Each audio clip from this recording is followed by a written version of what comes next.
san za a siyan kilishi.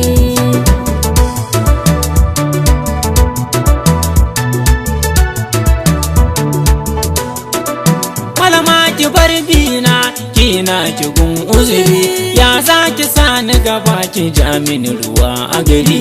Tabbi bayan ka zo nan mun yi alƙawari, kace za ka kai ni gidanka sai da nayi ayyidiri. Yalla boy ya akai ne wannan fata yi bari, hankalin ya ɗanyi kaɗan ba ta cikin nazari.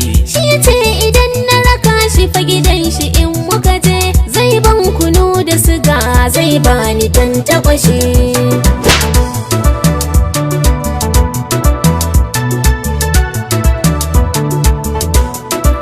Yan bakin ciki don kun ga Alhaji yana sona, kullum ya ban tsire da kunu da yar waina, ya ban diwi ya bani yoghurt dan in gyara fata na. Yau ma in dare yayi na sani za ya zo kuna, sai dai hasadar ku ta karku Alhaji yana sona, tambaye shi jiya ma mun yi hirar mu tare da shi.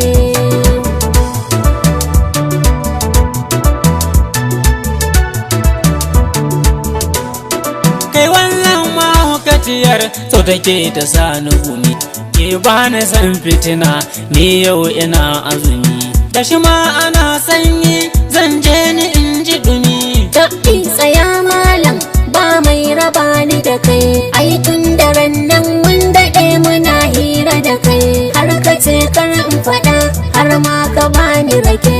In ba za ka kai ni gidan ba ka saba alkawari, to ka bar zani na wanda ka yanka da almakashi.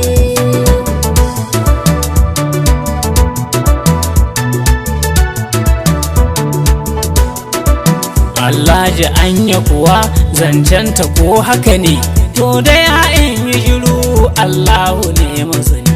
Kai dakata malam ba a ciran rawani, in bakin kuma ɗaya ne to za ku kuka da ni. Yan mata ki je shani kiran Allah ki rabu da ni, ga wannan ki sai masa a sami kimiyar lawashi.